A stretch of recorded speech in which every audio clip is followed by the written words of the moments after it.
بین العبد و بین الکفر ترک الصلاۃ۔ گرامی قدر صدر صاحب، برادران اقوام ملت اور عزیز دوستوں، آج کی اس رونق برگ میں میں آپ حضرات کے سامنے ایک عظیم رکن اور ایک اہم دینی فریضہ پر روشنی ڈالنا چاہتی ہوں۔ امید ہے کہ آپ حضرات دعوت اور قلب سماعت فرمائیں گے۔ حضرات، اللہ رب العالمین نے بڑے نوع انسان کو پیدا کیا اور بہت ہی صاف لفظوں میں ان کی تخلیق کا مقصد بھی بیان کر دیا۔ وَمَا خَلَقْتُ الْجِنَّ وَالْإِنسَ إِلَّا لِيَعْبُدُونِ، کہ انہی باتوں میں سے سب سے اہم اور مقدم بالشان عبادت نماز کا ہے، اور اسلام کی بنیاد جن 5 ستونوں پر قائم ہے ان میں سے ایک بنیادی ستون نماز کا ہے، اور اس عبادت کے ذریعے بندہ اپنے خالق حقیقی سے بہت زیادہ قریب ہو جاتا ہے، بلکہ اپنے رب سے سرکشی کرنے کی سعادت حاصل کرتا ہے۔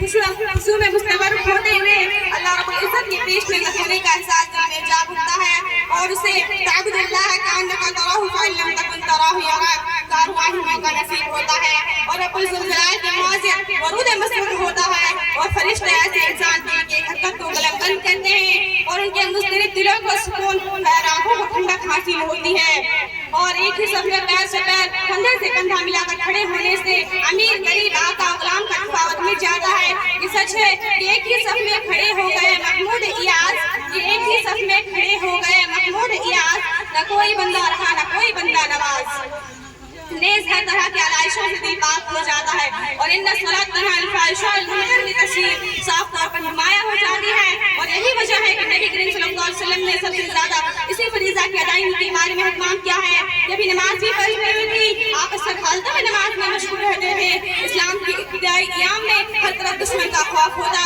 پھر بھی آپ چھپ چھپا کر نماز پڑھنے میں منہمک ہوتے۔ ہر طرف کفار کی عذابوں کا خطرہ ہے، پھر بھی خانہ کعبہ میں نماز جاری ہے۔ بارگاہ الہی پاس کی طرف زمین ہے، رب کے حضور سے مسجد ہے، پیٹھ پر روشنی ڈال دی جاتی ہے، پھر بھی نماز سے نہیں رکتے۔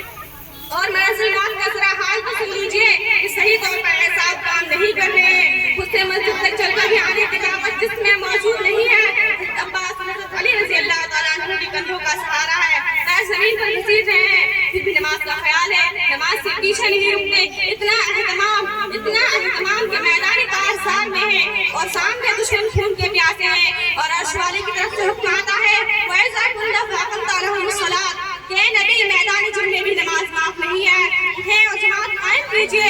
یا اللہ، سامنے دشمن کھڑے ہیں، نماز شروع کر دی تو ختم بھی نہ ہوگی، خود ختم ہو جائیں گے۔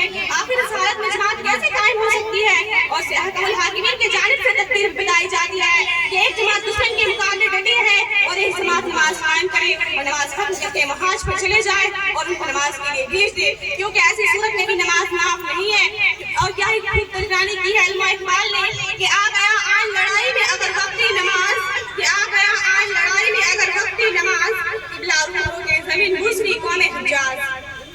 ملت اسلامیہ کے پاسبانوں، دوسرے ارکان تو کسی نہ کسی عذر کی وجہ سے معاف ہیں، لیکن نماز کسی بھی صورت میں معاف نہیں ہے۔ کھڑے کھڑے